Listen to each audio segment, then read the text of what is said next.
deuxième partie de votre travail d'astronomie, la première partie étant la capture des images.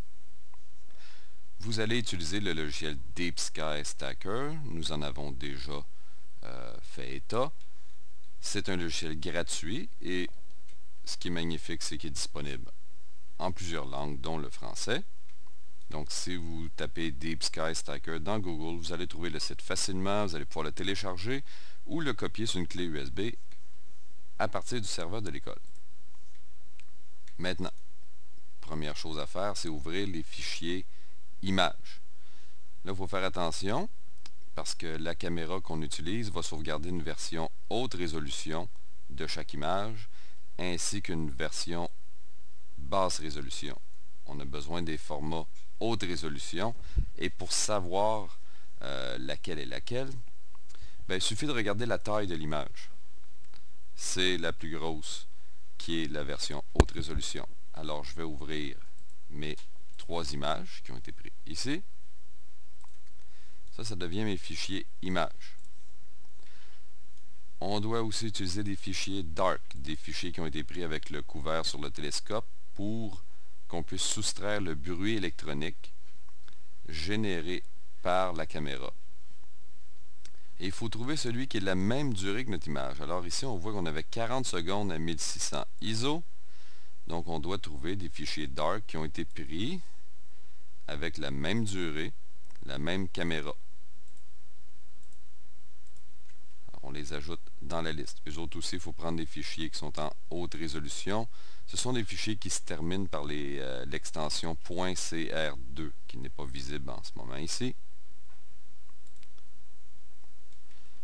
Des fichiers flat, ce sont des fichiers qui ont été pris avec un tissu blanc devant le télescope pour montrer à l'ordinateur la variation dans l'éclairage. Alors ici aussi, on peut utiliser des versions haute résolution. Et ce n'est pas pour tous les télescopes que vous aurez besoin de faire ça. Si vous avez utilisé le Astrotech ou le CPC-11, oui.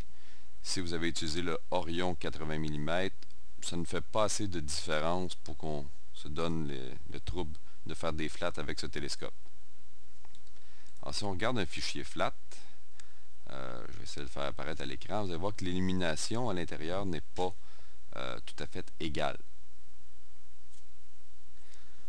Alors, on voit ici que les coins sont plus sombres que le centre. La couleur n'est pas importante, là.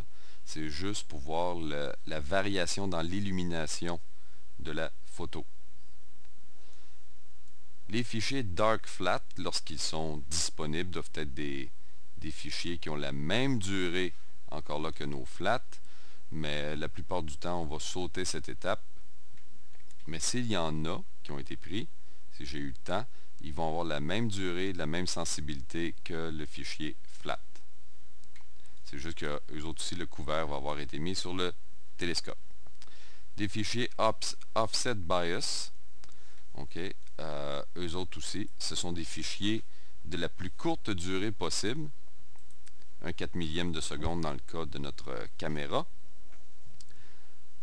Parce que même si, à cette vitesse-là, avec le couvert sur le télescope, chaque pixel devrait indiquer des valeurs de 0, il peut arriver qu'il y en a qui n'indiquent pas 0, donc qui vont être biaisés de quelques valeurs, 1, 2, 3, positivement. Donc l'ordinateur va réajuster chaque pixel en se basant sur ces fichiers-là, qui sont supposés être d'une obscurité parfaite.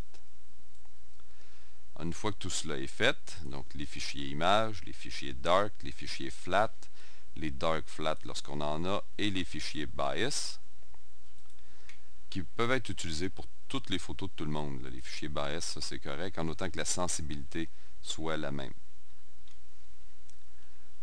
On fait maintenant empiler les images cochées. Donc, il ne faut pas oublier de cocher vos images. Et s'il y a un message d'erreur, comme quoi que les images ne sont pas toutes du même format, venez vérifier ici dans la taille, si vous avez choisi le fichier basse résolution, ici la taille ne sera pas la même. Donc il faudra supprimer ce fichier et aller chercher la bonne taille. On fait empiler les fichiers cochés et pour le reste, vous pouvez le laisser faire Deep Sky Stacker, vous pourrez cliquer sur paramètres recommandés, puis au besoin, aller activer ce qui serait les meilleurs choix.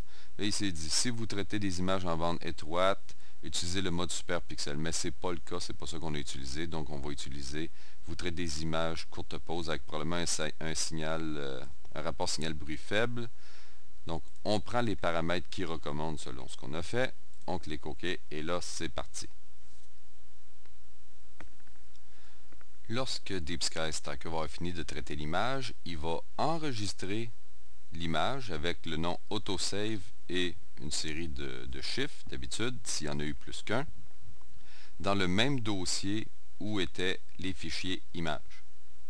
Alors c'est très important de regarder quel est ce numéro et d'aller dans votre dossier de fichiers images et de renommer ce fichier-là avec le nom de la cible.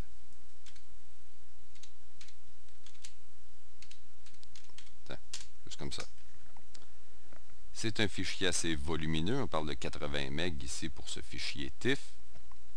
Et nous allons voir à la partie suivante comment vous allez traiter ce fichier avec le logiciel Photoshop ou peut-être sa version alternative, un logiciel gratuit qui s'appelle Serif Photo Plus.